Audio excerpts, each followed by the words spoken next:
நண்பர்கள் அனைவருக்கும் வணக்கம். நண்பர்களே, தற்பொழுது நாம் காண இருக்கக்கூடிய பகுதியானது முதுகலை பட்டதாரி ஆசிரியர் தேர்வு பிஜிடிஆர்பி 2024 இந்த தேர்விற்கு தயாராகக்கூடிய நமது குழு தமிழ் பாடப்பிரிவு ஆசிரியர்கள் கவனத்திற்கு, இந்த முதுகலை பட்டதாரி ஆசிரியர் தேர்விற்கு சுபைக்குழுவின் சார்பாக பயிற்சி வகுப்புகளாக இருக்கட்டும், அதே மாதிரி பார்த்தீங்கன்னா மாதிரி தேர்வுகளாக இருக்கட்டும்.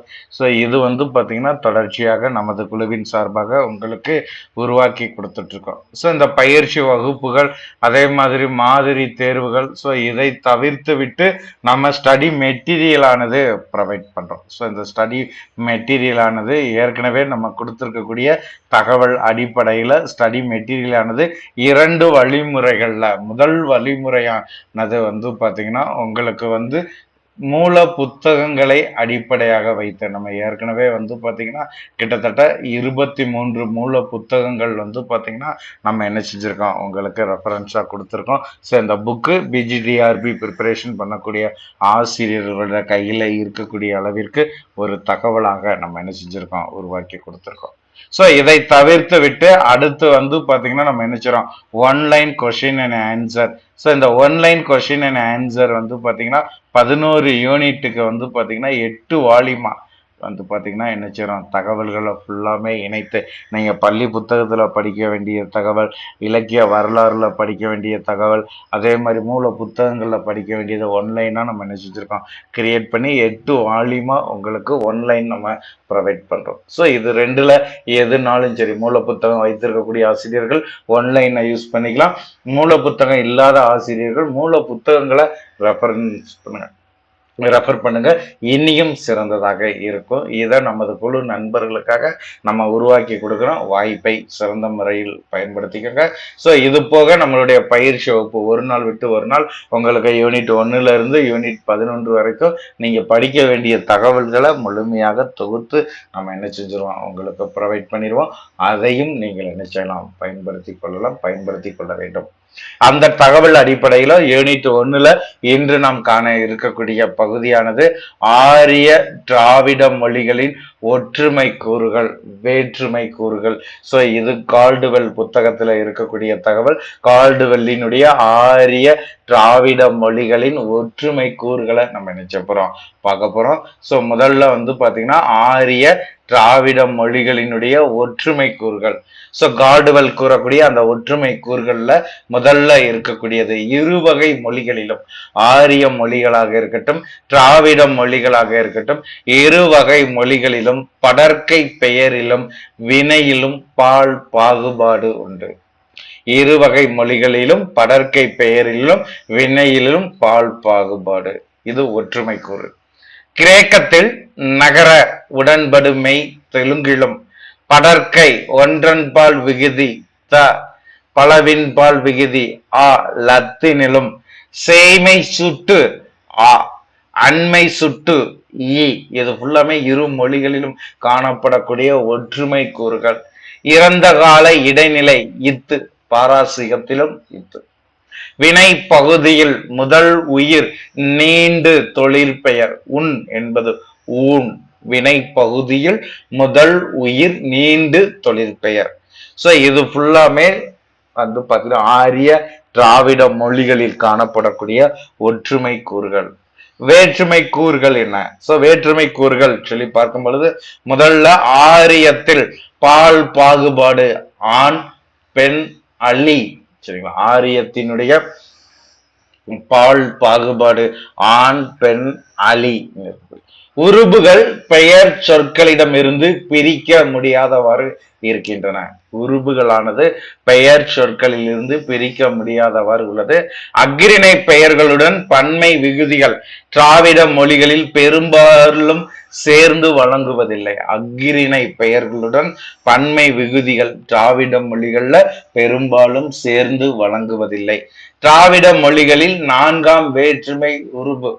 ஸோ இங்க பாருங்க, கு கி கே எந்த ஆரிய மொழிகளிலும் கிடையாது, இல்லை. திராவிட மொழிகள்ல 4ஆம் வேற்றுமை உருபாக இருக்கக்கூடியது. திராவிட மொழிகளின் 4ஆம் வேற்றுமை உருபு கு கி கே எந்த ஆரிய மொழிகளிலும் கிடையாது. இடைச்சொற்கள் ஆரியத்தில் முன் உறுப்புகளாக பயன்படுகின்றன. இடைச்சொற்களானது ஆரியத்தினுடைய முன் உறுப்புகளாக பயன்படுகிறது. பெயரடைகள் அதாவது பெயரட்சங்கள் திராவிட மொழிகளில் பால் எண் உணர்த்தாமல் பொதுவாக வழங்குகின்றன.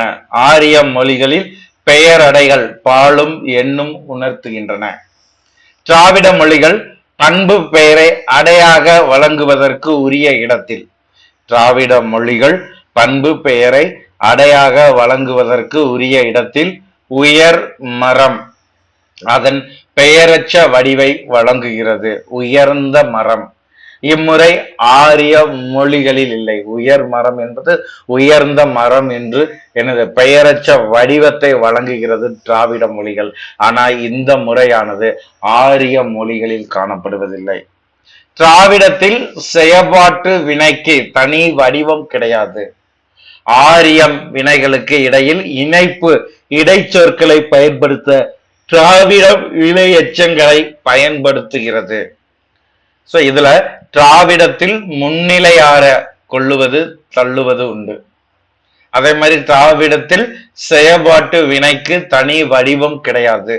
ஆரிய வினைகளுக்கு இடையில் இணைப்பு இடை சொற்களை பயன்படுத்த திராவிடம் வினை எச்சங்களை பயன்படுத்துகிறது.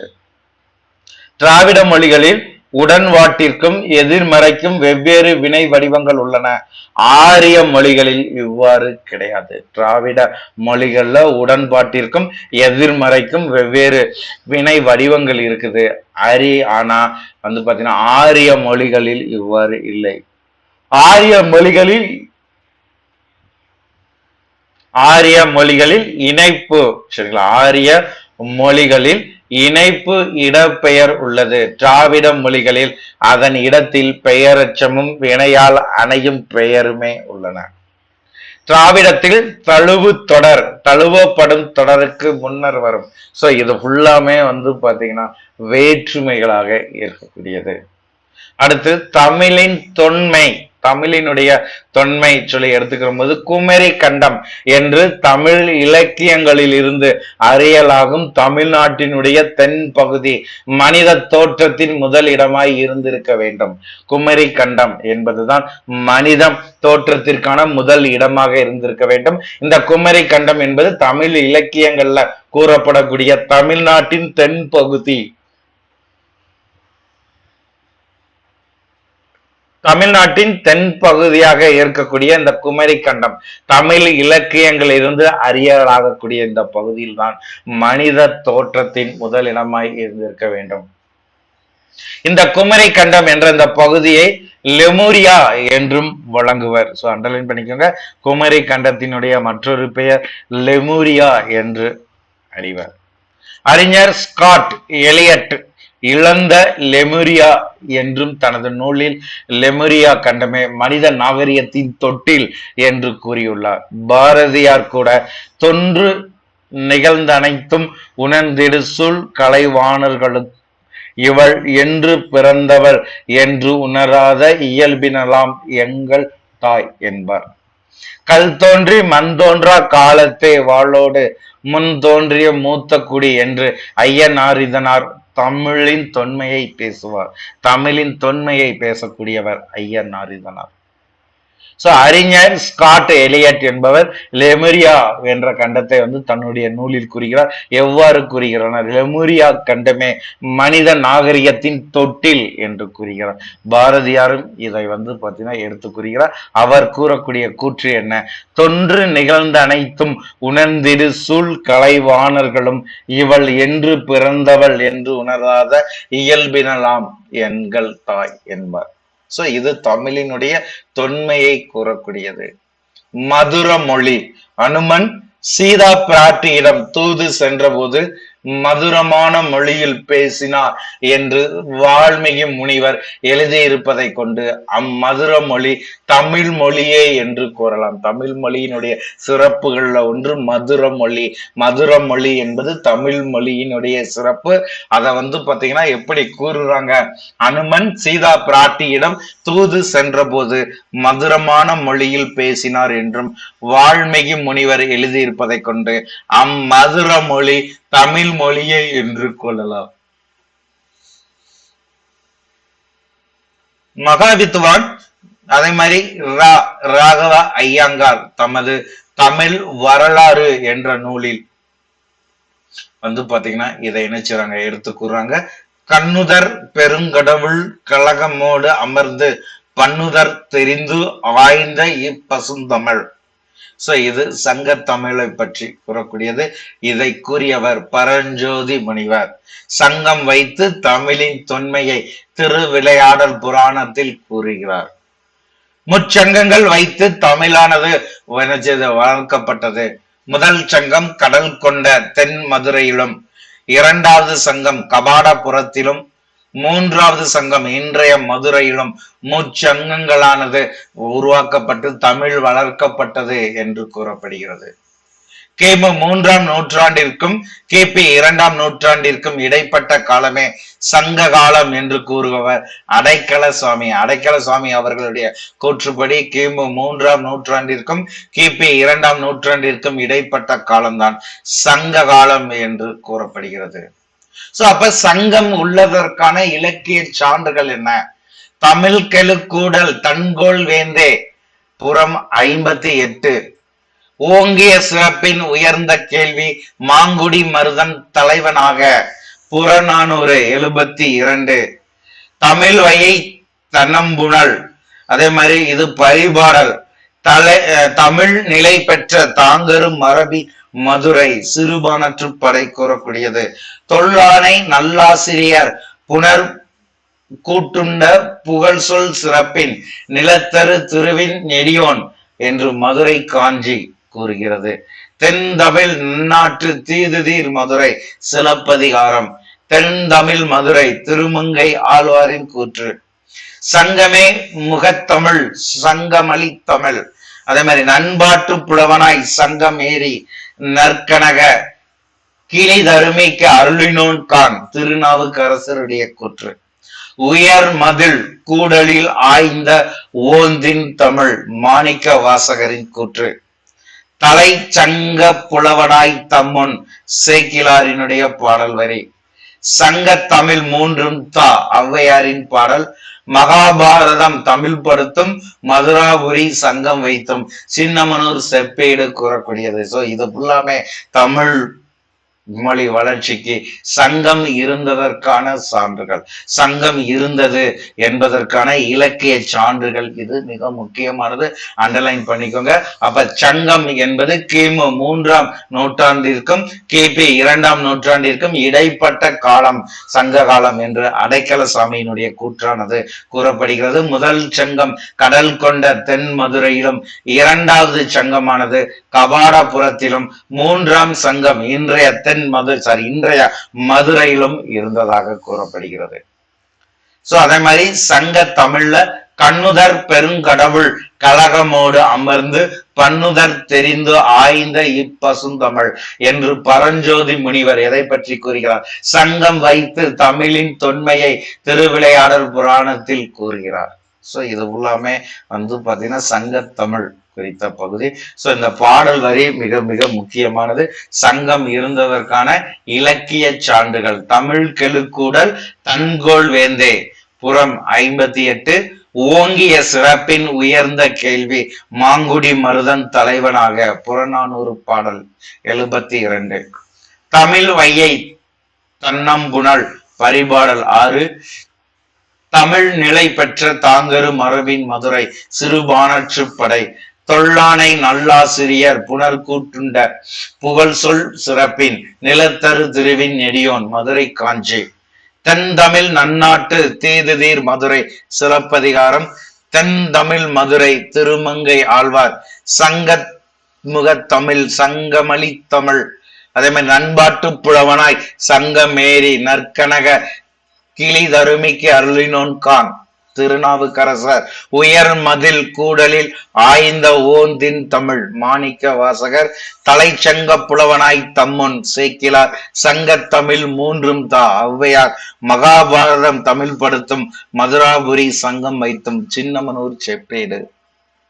அடுத்து தமிழின் தொன்மை குறித்து கால்டுவெல் கூறக்கூடிய சான்றுகள் என மேல பார்த்தது இலக்கிய சான்றுகள். ஆனா தமிழின் தொன்மை குறித்து கால்டுவெல் கூறிய சான்றுகள் என்ன? பல கன்னடம், மலையாளம், துளு, கோண்டு, துதம், கு போன்ற பல மொழிகள் பெரிதும் தமிழ் மொழிகளை ஒத்துள்ளன. சோ மெயினானது பாருங்க, பழங்கன்னடம், மலையாளம், துளு, கோண்டு, துதம், கு போன்ற பல மொழிகள் பெரிதும் தமிழ் மொழியை ஒத்துள்ளன. திராவிட மொழிகளில் வழங்கும் சொற்கள் பலவும் தமிழ் மொழியில் வழங்குகின்றன. இரண்டாவது பாருங்க, திராவிட மொழிகளில் வழங்கக்கூடிய சொற்களானது தமிழ் மொழியில் வழங்கப்படுகிறது. கன்னடம், தெலுங்கு மொழிகள் வழங்கும் நாடுகளில் கல்வெட்டுக்கள் யாவும் வடமொழியில் விளங்க தமிழ்நாட்டில் மட்டுமே பழங்கல்வெட்டுக்கள் தூய தமிழில் அமைந்துள்ளன. கிபி 78ஆம் நூற்றாண்டு மலையாள கல்வெட்டுக்களை நோக்கும் பொழுது மலையாள நாட்டில் அப்போது அரியாசன மொழி தமிழாகவும் பேச்சு வழக்கு மொழி மலையாளமாகவும் வழங்கி இருக்க வேண்டும் என்று கால்டுவெல் கூறுகிறார். எப்ப? கிபி 78ஆம் நூற்றாண்டு. கிபி 78ஆம் நூற்றாண்டு மலையாள கல்வெட்டுக்களை நோக்கும் பொழுது மலையாள நாட்டில் அப்போது அரியாசன மொழி தமிழாகவும் பேச்சு வழக்கு மொழி மலையாளமாகவும் வழங்கி இருக்க வேண்டும் என்று கால்டுவெல் கருதுகிறார். இலக்கியங்களில் பழமை பற்றி கூற முனைந்த ஜே பிளாக் என்ற மேல்நாட்டு அறிஞர் 1000 ஆண்டுகளுக்கு முன்பு தெலுங்கு மொழியின் இலக்கணம் இல்லை, பழங்கன்னடத்தில் இலக்கிய நூல்கள் 500 ஆண்டுகளுக்கு முன்புதான் தோன்றின, ஆனால் தமிழ் மொழியில் தோன்றிய இலக்கிய நூல்களே மிக மிக பழமையானவை ஆகும் என்று கூறுகிறார். யாருன்னா இலக்கியங்களின் பழமையை பற்றி கூற முனைந்த ஜே பிளாக் என்ற மேல்நாட்டு அறிஞர்.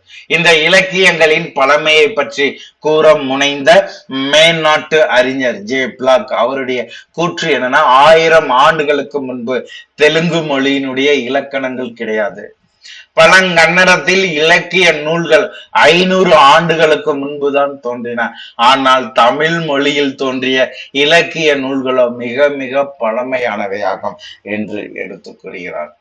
அப்ப முதல் மக்கள் இனம் என்ன?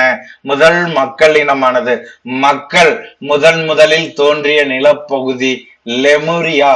நான் ஏற்கனவே சொன்னதா, மக்கள் முதலில் தோன்றிய நிலப்பகுதி லெமுரியா என்று அழைக்கப்படுகிறது.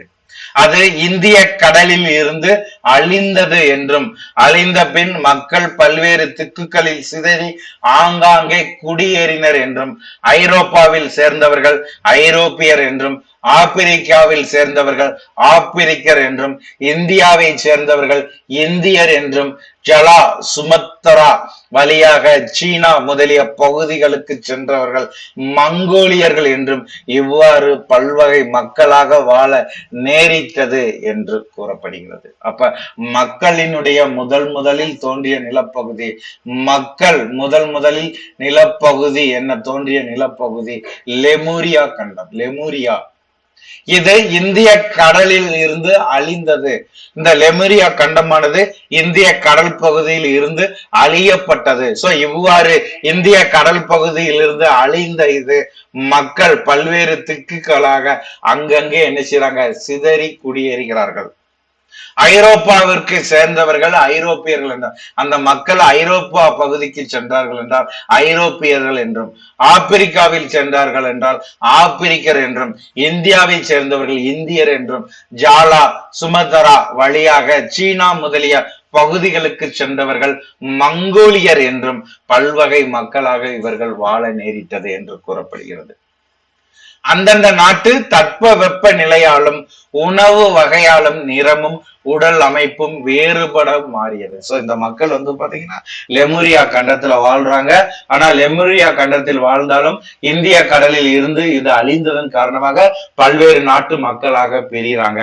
அப்ப அந்த பகுதியில் இருக்கக்கூடிய தட்ப வெப்பநிலை, அவர்களுடைய உணவு வகை, இதனால் நிறமும் உடல் அமைப்பும் வேறுபட ஆரம்பிக்கிறது.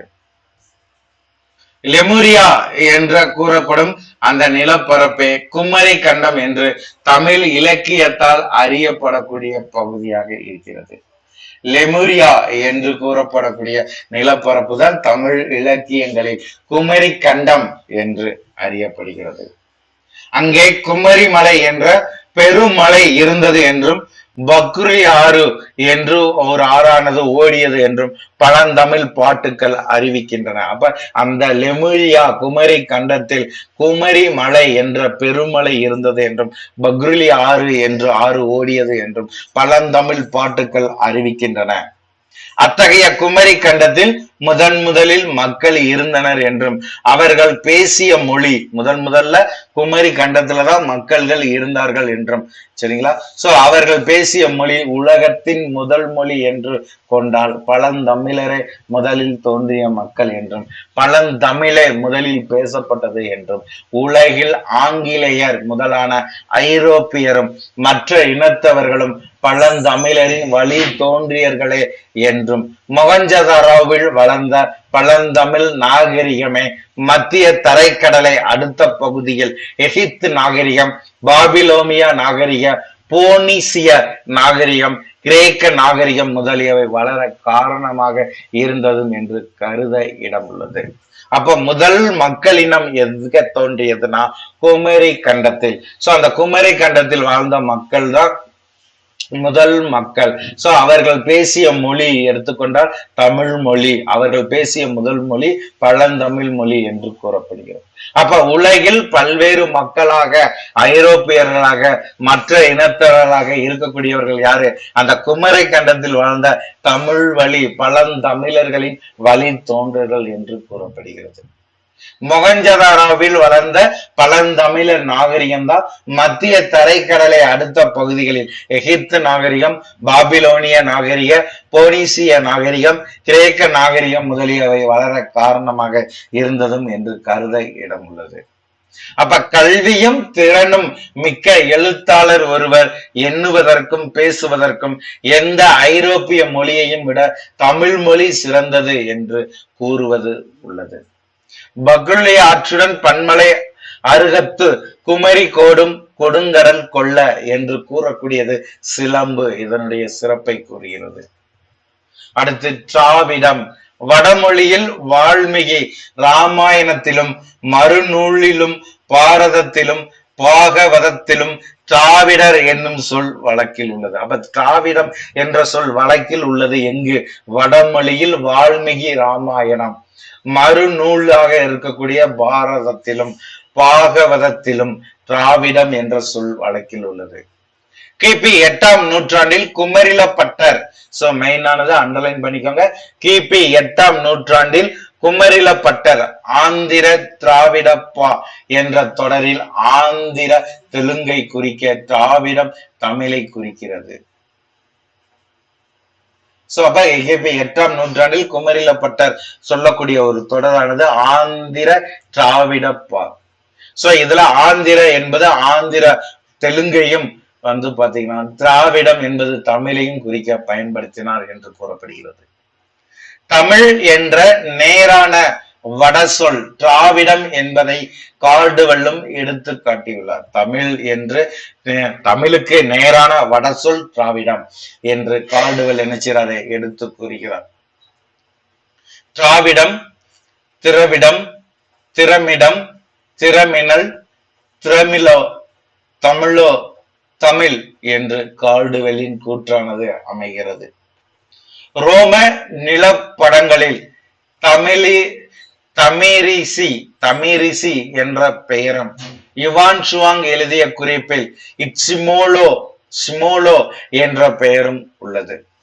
தமிழியா என்ற திரிவை டச்சு பாரதிமார்களும் தமிரிசி என்ற திரிந்த வடிவத்தை ரோமர்களும், தெஹிமோலோ என்ற திரிபை சீனரும் வழங்கி வைத்த தமிழ், தமிழோ, தரபிலோ, திரமிழம், திரவிடம், திராவிடம் என்று திரிந்து வழங்கியிருக்கலாம் என்று கூறுபவர் மு வரதராசனார்.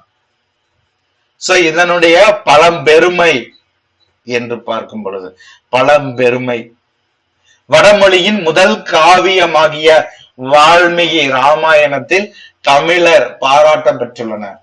வடமொழியினுடைய முதல் காவியமாக இருக்கக்கூடியது வால்மீகி ராமாயணம். இதில் தமிழர் பாராட்ட பெற்றுள்ளனர். பின்பு பொன் நிறைந்த தாயும், அழகுடைய தாயும், முத்துமணி இவற்றால் அணியப்பட்ட தாயும், நகரத்து அரணோடு இணைக்கப்பட்ட தாயும் உள்ள பாண்டியர் வாயிற்கதனை வானரங்காள் போய் காண்பீர் என்று ராமன் கிட்கிந்தையில் ஆந்திர நாட்டு பெல்லாரி மாவட்டு ஹம்பி என்னும் இடத்தில் இருந்த வானர படையினருக்கு சொன்னதாக அக்காவியம் கூறுகிறது. கடற்பயணத்தில் தமிழர் மிக பயின்று இருந்த காரணத்தினால் ஆழி, புனரி, முன்னீர், பவ்வம், பறவை, ஆர்களி, கடல் முதலிய பல சொற்கள் ஒரே பொருளை குறிக்க ஏற்பட்டுள்ளன. கடல் பயணத்துல தமிழர்களினுடைய மிக பிரசித்தி பெற்ற கடல் பயணத்துல அவர்கள் மிக பயின்று இருந்ததன் காரணமாக ஆழி, புனரி, முன்னீர், பவ்வம், பறவை, ஆர்களி, கடல், இது ஃபுல்லாமே பல சொற்களாக இருக்கக்கூடிய ஒரே பொருளை குறிக்க ஏற்படுத்தப்பட்டுள்ளன. கிறிஸ்து பிறப்பதற்கு பல நூற்றாண்டுகளுக்கு முன்பே சேர நாட்டின் தேக்க மரம் தமிழ் கப்பலின் வாயிலாக வெளிநாடுகளுக்கு சென்று பல நகரங்களில் அரிய பெரிய கட்டிடங்களை எழுப்பியுள்ளது. பல்வேறு பொருட்கள் எகிப்து, சிரியா, பாபிலோனியா முதலிய நாடுகளுக்கு தமிழகத்தில் இருந்து சென்று இருக்கின்றன. பல்வேறு பொருட்கள் எகிப்து, சிரியா, பாபிலோனியா முதலிய நாடுகளுக்கு தமிழகத்தில் இருந்து சென்றிருக்கிறது. தமிழ்நாட்டு நீலி சாயத்தில் தோய்ந்த மெல்லிய துணிகள் 3000 ஆண்டுகளுக்கு முற்பட்ட எகிப்து நாட்டு கல்லறைகளில் காணப்பட்டுள்ளன. கிமு 962 முதல் 930 இருந்த சாலமன் என்ற ஹீப்ரு மன்னன் தமிழ்நாட்டில் இருந்து பொன், வெள்ளி, தந்தம், குரங்கு, மயில், அகில் ஆகியவற்றை பெற்றதாக வரலாறு கூறுகிறது. இது ஃபுல்லாமே சிறப்புகள், தமிழ் மொழியினுடைய சிறப்புகள். பயிலில் மயில்கள் துக்கியம் என்று குறிப்பிடப்பட்டுள்ளன. துகி என்ற சொல் தோகை என்பதன் தெரிவுதான் துகி. இந்த சொல் ஹீப்ரோ அகராதிகளிலேயே மிக பழங்காலத்திலேயே இடம்பெற்றுள்ளன. ஆரியர் அறியாது யானை பழைய வேதத்தில் இது இல்லை. ஆனால் யானைகள் தமிழ்நாட்டில் இருந்து கிமு 727 722 ஆரிய நாட்டு மன்னராகிய ரல் மனேசருக்கு நன்கொடையாக அளிக்கப்பட்டுள்ளது. தமிழ்நாட்டு அரிசி பாபிலோனியாவிற்கு கிமு 6 அனுப்பப்பட்டுள்ளது. அரிசி, சந்தனம் என்ற சொற்களும் அந்நாட்டு மொழிகளில் இடம்பெற்றுள்ளன. அரைசா என்று ஹீப்ரு மொழியில் எழுதியது என்று ஆங்கிலத்தில் ரைஸ் என்று வழங்கப்படுகிறது. அடுத்து பாத்தீங்கன்னா பழந்தமிழினுடைய வாணிக சிறப்பு. பாண்டிய நாட்டு முத்து வடமொழி இலக்கியங்களில் முக்த என்ற திரிந்து வழங்கப்படுகிறது. தமிழ்நாட்டு அகில் ஹீப்ரு மொழியில் அகலிம், அகலத் என ஆகியது வடமொழியில் அகரு என்று நிற்கிறது. முத்துக்களாகவும் மணிகளாகவும் 20 லட்சம் ரோம் நாட்டு செல்வம் ஆண்டுதோறும் தமிழ்நாட்டுக்கு சென்று விடுகிறதே என்று பிளினி என்னும் ரோம் வரலாற்று ஆசிரியர் வருந்துகிறார். அர்த்த சாஸ்திரம் என்னும் வடநூல் ஆசிரியர் கௌடில்யர் வடமொழி நூல் ஆசிரியர் கௌடில்யர் வடநாட்டு வாணிகத்தை விட தென்னாட்டு வாணிகமே சிறந்தது என்றும், வடநாட்டு கம்பளி, தோல், குதிரைகளின் வாணிகம் நடந்த தென்னாடோ மிக உயர்ந்த பொருளாகிய பொன், வைரம், முத்து, சங்கு முதலியவற்றின் வாணிகம் நடந்திருக்கிறது என்று கூறுகிறார். யார்? அர்த்த சாஸ்திரம் என்ற நூலினுடைய வடநூல் ஆசிரியர் கௌடில்யர். சோ வேந்தர்களின் மரபுகள். இலங்கை நாட்டு பழைய வரலாற்று நூலாகிய மகாவம்சம், ராஜவலி, ராஜ ரத்னாகரி என்பது இலங்கை நாட்டினுடைய வரலாற்று நூல்கள். சோ இந்த வரலாற்று நூல்கள்ல தமிழரின் வாணிக சிறப்பும் போர் திறனும் ஆட்சி பெருமையும் பொறிக்கப்பட்டுள்ளது. சரியா? இலங்கை நாட்டு பழைய வரலாற்று நூலாகிய மகர வம்சம், ராஜவழி, ராஜ ரத்னாகரி என்னும் நூல்களில் தமிழரின் வாணிக சிறப்பு, போர் திறன், ஆட்சி பெருமை பொறிக்கப்பட்டுள்ளது. கிமு 6ஆம் நூற்றாண்டில் ஒரு பாண்டிய இளவரசன் இலங்கை அரச குடும்ப பெண்ணை மணந்ததாக கூறப்படுகிறது. வேறு பல காலத்திலும் அரச குடும்ப உறவுகள் இரு நாட்டுகளுக்கும் இடையே இருந்து வந்துள்ளன. கிமு 20ஆம் நூற்றாண்டில் பாண்டிய வேந்தன் ஒருவன் ஐரோப்பாவில் அப்பொழுது புகழ்பெற்று விளங்கிய அகஸ்தஸ் என்ற வேந்தனுக்கு தூது அனுப்பியுள்ளான். வேறொரு வேந்தன் கிரேக்க வீரர்களை வருவித்து தன் மெய் காப்பாளராக வைத்துக் கொண்டார் என்றும் கூறப்படுகிறது. சோ இது ஃபுல்லாமே பாத்தீங்கன்னா நம்ம என்ன சொல்றோம், வேந்தர்களின் மரபுகளாக தமிழ் மொழி சிறப்பை நாம் என்ன செய்யறோம், புரிந்து கொள்கிறோம். சோ இந்த யூனிட் 1ல பாத்தீங்கன்னா இன்றைய பகுதிகளில் நம்ம பார்த்ததை மெயினா பார்த்துக்கோங்க. சோ அடுத்து இந்த யூனிட் 1ல இருக்கக்கூடிய இந்த கார்டுவெல் அவர்களுடைய புத்தகத்தினுடைய இறுதி தகவல் சொல்லி பாத்தீங்கன்னா என்ன சொல்றோம், அடுத்து பாத்தீங்கன்னா உயர்தனி செம்மொழி, இதோட பாத்தீங்கன்னா கார்டுவெல் புக்கு முடிஞ்சிருது. ஸோ அடுத்த அகத்தியலிங்கம் புக்கு. ஸோ இந்த புக்கை ரெஃபரன்ஸ் பண்ணி அடுத்த பயிற்சி யூனிட் 1 நம்ம முடிச்சுட்டு அடுத்த யூனிட் 2க்குள்ள போயிடலாம். ஸோ யூனிட் 1ல கார்டுவெல் புக்கினுடைய இம்பார்ட்டன்ட் கருத்துக்களை இங்க நம்ம நினைச்சுதான் தொகுத்து கொடுத்துருக்கோம். ஸோ இது போக உயர்தனி செம்மொழிங்கிற டாபிக் மட்டும் இருக்குது. அடுத்த பயிற்சி வகுப்புல இதை காணலாம். ஸோ இது போன்ற பயனுள்ள கல்வி தகவல்களை நாள்தோறும் பெற்றிட சுபி குழுவை பயன்படுத்திக்கோங்க. மேலும் இதனை குறித்த சந்தேகங்கள் உங்களுடைய கையேடு வினா வங்கி தேவைக்கு சுபி குழுவை முழுமையாக பயன்படுத்தி அரசு பணியை உரித்தாக்கிக் கொள்ளுங்கள். நன்றி நண்பர்களே.